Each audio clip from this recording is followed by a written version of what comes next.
Aujourd'hui, on va explorer un principe d'ingénierie vraiment fascinant. Un principe qui relie deux mondes qu'on penserait totalement opposés, la bonne cuisine et la médecine de pointe. C'est un voyage qui va nous emmener d'un appareil qu'on connaît tous dans nos cuisines jusqu'à une technologie qui, littéralement, sauve des vies. Alors je sais, la question peut paraître un peu bizarre, non? Et pourtant, la réponse, elle est juste géniale. Elle se cache au cœur de notre décryptage.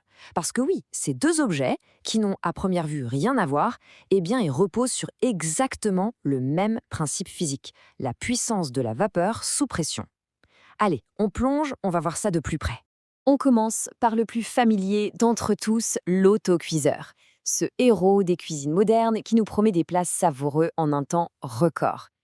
Mais vous allez voir, c'est bien plus qu'une simple casserole. L'idée de base, c'est un récipient complètement scellé. Son secret, c'est ce fameux couvercle qui se verrouille et qui va piéger la vapeur. Et c'est justement cette vapeur, une fois emprisonnée, qui va changer toutes les règles du jeu de la cuisson. Et c'est là que toute la magie de la physique entre en scène. Pour vraiment comprendre pourquoi l'autocuiseur est si incroyablement rapide, il faut regarder ce qui se passe à l'intérieur et surtout à une température bien particulière.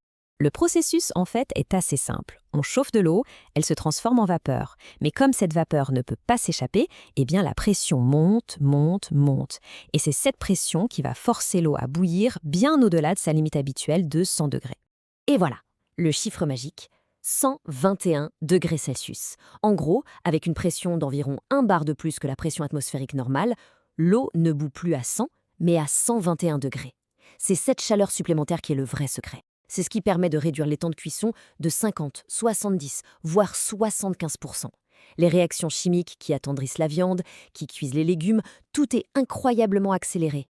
Évidemment, pour maîtriser une telle pression à la maison, il faut des systèmes de sécurité qui soient absolument parfaits. D'abord le couvercle. Impossible de l'ouvrir tant qu'il y a de la pression à l'intérieur. Ensuite, la soupape de régulation, c'est elle qui fait ce petit sifflement si caractéristique, vous savez. Elle libère juste ce qu'il faut de vapeur pour garder une pression idéale. Et puis, il y a toujours une deuxième soupape, une de secours, au cas où. C'est un système vraiment très, très sûr. Bon, maintenant, réfléchissons. Si cette vapeur à 121 degrés peut cuire un rôti en un clin d'œil, qu'est-ce qu'on pourrait bien faire d'autre avec?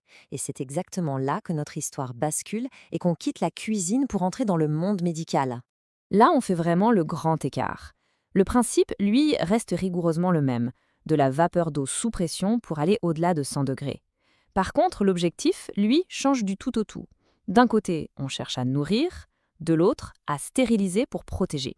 Et cet autre appareil, son nom officiel, c'est l'autoclave. C'est un peu, si on veut, le super autocuiseur du monde médical et scientifique. Sa mission, ce n'est pas d'attendrir la nourriture, mais bien de rendre les instruments absolument stériles en éradiquant toute forme de vie microbienne. Et ce pouvoir de stérilisation, il est juste fondamental dans notre monde moderne. Il faut bien se rendre compte que sans ça, sans l'autoclave, la plupart des opérations chirurgicales qu'on connaît aujourd'hui seraient tout bonnement impossibles. Ce qui est passionnant, c'est que ce n'est pas juste la chaleur qui tue, c'est la chaleur humide. La vapeur, elle, s'infiltre partout, même à travers les emballages. Et quand elle touche une surface plus froide, comme un instrument, elle redevient liquide, elle se condense. En faisant ça, elle libère une quantité d'énergie phénoménale, on appelle ça la chaleur latente, qui va littéralement cuire les protéines des bactéries et des virus. Et ça les tue sur le coup. Dans le domaine médical, on ne peut pas se permettre d'approximation. La stérilisation, elle, est mesurée de façon scientifique avec ce qu'on appelle le niveau d'assurance de stérilité. C'est une mesure de probabilité qui est extrêmement rigoureuse. Le standard, c'est 10 puissance moins 6. Pour atteindre ce chiffre, il suffit d'un cycle de seulement 15 petites minutes à 121 degrés Celsius. Encore et toujours lui. Et qu'est-ce que ça veut dire concrètement ce 10 puissance moins 6? Eh bien, ça veut dire qu'il y a une chance sur 1 million qu'un seul et unique micro-organisme ait pu survivre. C'est un niveau de certitude quasi absolu. Et c'est ça qui garantit que les instruments chirurgicaux sont sûrs. Alors, pour résumer un peu tout ça, on va rassembler les pièces du puzzle.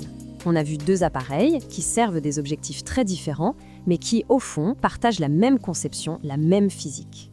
Regardez ce tableau, il est très clair. Le récipient sous pression, le système de verrouillage, le joint d'étanchéité, la soupape de sécurité, c'est le même ADN technique. Que ce soit pour préparer un repas de famille ou pour une opération à cœur ouvert, les ingénieurs ont résolu le même problème. Comment on fait pour contenir de la vapeur à 121 degrés en toute sécurité? Et ce fait historique, il nous montre bien l'importance absolument monumentale de cette invention. Il faut imaginer qu'avant l'autoclave de Chamberlain et Pasteur, les infections après une opération, c'était la norme. Cet appareil, qui n'est finalement qu'un autocuiseur amélioré, a transformé la chirurgie, qui était une pratique assez hasardeuse, en une science capable de sauver des millions et des millions de vies. Voilà, de la simple cocotte minute à l'autoclave de l'hôpital, on voit que le même principe de pression est partout dans notre quotidien. Il façonne notre alimentation et notre santé. Et ça laisse songeur, non? On peut se demander quelles autres forces, quelles autres pressions invisibles tout autour de nous sont essentielles au monde dans lequel on vit. C'est une bonne question à garder en tête.